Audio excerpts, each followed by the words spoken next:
ಗಿಲ್ಲಿ ಅವರು ಬಿಗ್ ಬಾಸ್ಗೆ ಹೋದ್ರು. ಗಿಲ್ಲಿ ಅವ್ರನ್ನ ನಾವೇ ತಾನೇ ಗೆಲ್ಸಿದ್ದು, ನಮ್ಮ ಕನ್ನಡದವರೇ ತಾನೇ ಇಷ್ಟು ದೊಡ್ಡ ಮಟ್ಟಿಗೆ ಹೆಸರು ಮಾಡಿಸಿದ್ದು. ಅದೇ ರೀತಿ ಯಾಕೆ ಕನ್ನಡ ಮೂವಿಗಳನ್ನ ನಾವು ಸೂರ್ಯ ಅಣ್ಣಂಗೆ ಇದೇ ಥರ ಸಪೋರ್ಟ್ ಮಾಡೋಕ್ಕಾಗ್ತಾ ಇಲ್ಲ? ಅದು ಕಷ್ಟಪಡೋರಿಗೆ ಬೆಲೆ ಇಲ್ಲ. ಯಾಕಂತಂದರೆ ಎಲ್ಲದಕ್ಕಿಂತ ಹೆಚ್ಚಾಗಿ 676 ಗೌರ್ಮೆಂಟ್ ಸ್ಕೂಲ್ಗಳು ಮುಚ್ಕೊಂಡಿದೆ. ಯಾಕೆ? ಪ್ರೈವೇಟ್ ಸ್ಕೂಲ್ ಅವ್ರಿಗೆ ಹೋಗಿ ಬಕೆಟ್ ಹಿಡೀಲಿ ಅಂತ. ಅದೇ ರೀತಿ ಕೆಲಸ ಮಾಡೋರಿಗೆ ಒಳ್ಳೆ ಕೆಲಸ ತೊಗೊಳ್ಳೋಣ ಅಂತಂದರೆ ಹೋಗಿ ಟೀಮ್ ಲೀಡ್ರಿಗೆ ಬಕೆಟ್ ಹಿಡಿಬೇಕು, ಜಡ್ಡೆಸಮ್ಗೆ ಬಕೆಟ್ ಹಿಡಿಬೇಕು. ಅದೆಲ್ಲದಕ್ಕಿಂತ ಹೆಚ್ಚಾಗಿ ಒಂದು ಮೂವಿ ಮಾಡಿದ್ರೆ ಕಷ್ಟಪಟ್ಟು ಹೋಗಿ ಥಿಯೇಟ್ರ್ಗಳಿಗೆ ಬಕೆಟ್ ಹಿಡಿಬೇಕು. ಇದೆಲ್ಲದಕ್ಕಿಂತ ಹೆಚ್ಚಾಗಿ ಸೂರ್ಯಣ್ಣ ಎಲ್ಲರ ಮುಂದೆನೂ ನಿಂತ್ಕೊಂಡು ಅಳ್ತಾರೆ ಅಂದರೆ ನಾಚಿಕೆ ಆಗಬೇಕಾಗಿರೋದು ನಮಗೆ ಕನ್ನಡ ಅವ್ರಿಗೆ. ಏನಕ್ಕೆ ಅಂತಂದರೆ ಆ ಹೀರೋ ಕಣ್ಣಲ್ಲಿ ನೀರು ಬರ್ತೈತೆ, ಕಣ್ಣೀರು ಬರ್ತೈತೆ ಅಂತಂದರೆ ಪ್ರತಿಯೊಂದು ಕಣ್ಣೀರು ಏನು ಹೇಳುತ್ತೆ ಅಂತಂದರೆ ಅವರ ತಂದೆ ತಾಯಿ ಈ ಮೂವಿ ಗೆಲ್ತು ಅಂತಂದರೆ ಅವ್ರ ತಂದೆ ತಾಯಿನ ಚೆನ್ನಾಗಿ ಸಾಕ್ತೀನಿ ಅಂತ ಹೇಳುತ್ತೆ. ಈ ಮೂವಿ ಗೆಲ್ತು ಅಂತಂದರೆ ಇಲ್ಲಿರೋ ಇಷ್ಟು ಜನಕ್ಕೆ ಕೆಲಸ ಕೊಡ್ತೀನಿ ಅಂತ ಹೇಳುತ್ತೆ. ಈ ಮೂವಿ ಗೆಲ್ತು ಅಂತಂದರೆ ಅವ್ರ ಜೊತೆಲಿ ನಟಿಸಿರೋ, ಅವ್ರ ಜೊತೆ ಜಿಮ್ ಮಾಡಿರೋ ಅವ್ರ ಬಾಡಿ ಬಿಲ್ಡರ್ಗಳಿಗೆ ಒಳ್ಳೊಳ್ಳೆ ಚಾನ್ಸ್ ಕೊಡ್ತೀನಿ ಅಂತ ಹೇಳ್ತಾರೆ. ಅದೇ ರೀತಿ ಈ ಮೂವಿ ಏನಾದರೂ ಹೆಚ್ಚು ಕಮ್ಮಿ ಆಯಿತು ಅಂತಂದರೆ ಇದೆಲ್ಲದಕ್ಕಿಂತ ಹೆಚ್ಚಾಗಿ ಆ ಅಣ್ಣ ಊರು ಬಿಟ್ಟು ಹೋಗಿ ಆಟೋ ಓಡಿಸ್ತೀನಿ ಅಂತ ಹೇಳಿದ್ದಾರೆ.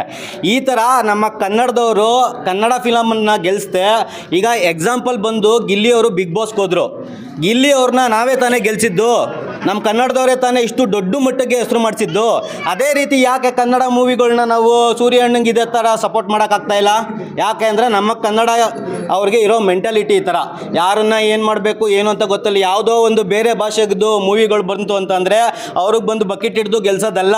ಇಂಥ ಮೂವಿಗಳನ್ನ ಗೆಲ್ಲಿಸ್ಬಿಟ್ಟು ನಮ್ಮಂಥವ್ರನ್ನ ತಗೊಬಂದರೆ ಅವಾಗ ಹೊಸ ಕಲಾವಿದರು ಬರಬೇಕು ಅಂತಂದರೆ ಎದುರುಕೊಳ್ದೆ ಬರ್ತಾರೆ. ಇವತ್ತು ಹೊಸ ಕಲಾವಿದರು ಮುಂದಕ್ಕೆ ಬರಬೇಕು ಅಂದರೆ ಭಯ ಪಡ್ಕೊಂಡು ಬರ್ತಾ ಇದ್ದಾರೆ, ಯಾವ ರೀತಿ ಬರಬೇಕು ಅಂದ್ಕೊಂಡು. ಇವತ್ತು ಇವರು ಮನೆ ಮಾರಿದ್ದಾರೆ, ಇನ್ನೊಂದು ಮಾಡಿದ್ದಾರೆ, ಮತ್ತೊಂದು ಮಾಡಿದ್ದಾರೆ, ಗಿಮಿಕ್ ಮಾಡಿದ್ದಾರೆ ಅಂತ ಹೇಳ್ತಾರಲ್ಲ.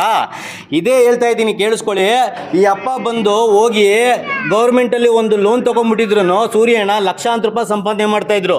ದಿನಕ್ಕಾಗಲಿ, ವಾರಕ್ಕಾಗಲಿ, ವರ್ಷಕ್ಕಾಗಲಿ ಮನೆ ಮಾರ್ಬಿಟ್ಟು ಇವ್ರ ಫ್ಯಾಮಿಲಿನ ಬೀದಿಗೆ ನಿಲ್ಲಿಸುವಂಥ ಪರಿಸ್ಥಿತಿ ಏನಿಲ್ಲ. ಒಬ್ಬ ದೇವ್ರಿಗೆ ಬೇಡ್ಕೊತಾನೆ ಅಂತಂದರೆ ಅವನು ಹೋಗಿ ಬೇಡ್ಕೊಳ್ಳೋದು ಅವನು ಹೋಗಿ ಅವನ ಸ್ವಾರ್ಥಕ್ಕೋಸ್ಕರ ಬೇಡ್ಕೊತಾನೆ. ಅದೆಲ್ಲದಕ್ಕಿಂತ ಹೆಚ್ಚಾಗಿ ಈ ಅಪ್ಪ ಫಿಲಮ್ ಮಾಡಬೇಕು ಅಂದ್ಕೊಂಡು, ಒಬ್ರಿಗೆ ಒಳ್ಳೆ ಮಾಹಿತಿ ಕೊಡಬೇಕು ಅಂದ್ಕೊಂಡು, ಇಲ್ಲ ನಾವು ಸಮಾಜಕ್ಕೆ ಏನೋ ಒಂದು ಸೇವೆ ಮಾಡಬೇಕು ಅಂದ್ಕೊಂಡು ಬಂದಾಗ ಎಲ್ಲರೂ ಕೂಡ ಸಪೋರ್ಟ್ ಮಾಡಬೇಕು ಈ ಮೂವಿಗೆ. ಈ ಮೂವಿನ ಬಂದು ನೋಡಿ, ಅದಾದಮೇಲೆ ನೀವು ಹೇಳಿ. ಅದೆಲ್ಲದಕ್ಕಿಂತ ಹೆಚ್ಚಾಗಿ ನೀವು ಸಿಕ್ತವ್ರಿಗೆಲ್ಲರಿಗೂ ಬೇರೆ ಬೇರೆ ಭಾಷೆಗಳಿಗೆಲ್ಲ ಬೆಳೆಸ್ಕೊಂಡು ಕೂತ್ಕೊಂಡ್ರೆ ಕೊನೆಗೆ ನಾವೆಲ್ಲ ನಿಮ್ಮ ಮಕ್ಳುಗಳಾಗಿರ್ಬೋದು, ನಿಮ್ಮ ಅಕ್ಕ ತಂಗಿರಾಗಿರ್ಬೋದು, ಎಲ್ಲರೂ ಬಕೆಟ್ ಹಿಡ್ಕೊಂಡೇ ಕೂತ್ಕೋಬೇಕಾಗತ್ತೆ. ಜೈ. ಮೂವಿ ತುಂಬ ಚೆನ್ನಾಗಿದೆ. ಕನ್ನಡದವ್ರಿಗೆ ಸಪೋರ್ಟ್ ಮಾಡಿ. ಒಳ್ಳೆ ರೌಡಿಸಮ್ ಚಿತ್ರ ಆಗಿದೆ ಇದು.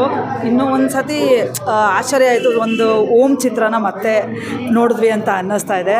ನಮ್ಮ ಚಿತ್ರಲ್ಲವರ ಪರ್ಫಾರ್ಮೆನ್ಸ್ ಅಂತೂ ತುಂಬ ಸಖತ್ತಾಗಿದೆ. ಎಲ್ಲರೂ ಕನ್ನಡ ಚಿತ್ರನ ಬಂದು ಸಪೋರ್ಟ್ ಮಾಡಿ, ಸೂರ್ಯ ಅಣ್ಣ ಪಿಕ್ಚರ್ಗೆ ಸಪೋರ್ಟ್ ಮಾಡಿ. Thank you. ಬನ್ನಿ.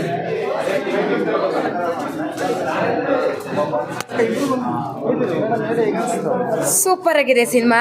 ನಿಜವಾಗ್ಲೂ ಓಮ್ ಸಿನಿಮಾನೇ ಕಣ್ಮುಂದೆ ಬಂದಂಗಾಯ್ತು. ವ್ಯಕ್ತಿ ನೋಡಿ ಸಿನಿಮಾ ನೋಡಬೇಡಿ, ಒಂದು ಕತೆ ನೋಡಿ ಸಿನಿಮಾ ನೋಡಿ. ನಿಜವಾಗ್ಲೂ ಈ ಸೂರ್ಯ ಅಣ್ಣ ಅನ್ನೋ ಸಿನಿಮಾ ಏನಾದರೂ ಸೋತ್ರೆ ನಮ್ಮ ಕನ್ನಡ ಇಂಡಸ್ಟ್ರಿನೇ ಸ್ವಲ್ಪ ಸತ್ತಂಗೆ ಅಂತ ನಾನು ಹೇಳ್ತೀನಿ. ಫಿಲ್ಮ್ ಮಾತ್ರ ಸೂಪರ್ ಆಗಿದೆ. ಒಂದೇ ಒಂದು ಬೇಜಾರಾಯಿತು, ಏನಂದರೆ ನಮ್ಮವರೆಲ್ಲ ಇದ್ದಾರೆ, ನಾನು ಒಬ್ಬಳಿಲ್ಲ. ತುಂಬ ಬೇಜಾರಾಯಿತು. ನೆಕ್ಸ್ಟ್ ಪಾರ್ಟಲ್ಲಿ ನಾನು ಬರ್ತೀನಿ, ನೀವು ಬಂದು ಥಿಯೇಟ್ರಲ್ಲಿ ಸಿನಿಮಾ ನೋಡಿ. ನಿಜವಾಗ್ಲೂ ಸಿನಿಮಾ ಸಖತ್ತಾಗಿದೆ. ಯಾವುದಕ್ಕೂ ಮೋಸ ಇಲ್ಲ. ನೀವು ಬಂದರೆ ನಿಮ್ಮ ಸಮಯಕ್ಕಾಗಿರ್ಬೋದು, ನಿಮ್ಮ ಕಾಸ್ಗಾಗಿರ್ಬೋದು, ನಿಮ್ಮ ನಗುಗಾಗಿರ್ಬೋದು, ನೀವು ಯಾವುದೇ ಆಗಲಿ ಯಾವುದಕ್ಕೂ ಮೋಸ ಇಲ್ಲ. ಒಂದು ಸಲ ಬಂದು ಸಿನಿಮಾ ನೋಡಿ, ಇನ್ನೊಂದು ಸಲ ನೀವೇ ಬರ್ತೀರಾ. ನಿಜವಾಗ್ಲೂ ತುಂಬ ಚೆನ್ನಾಗಿದೆ. Thank you so much.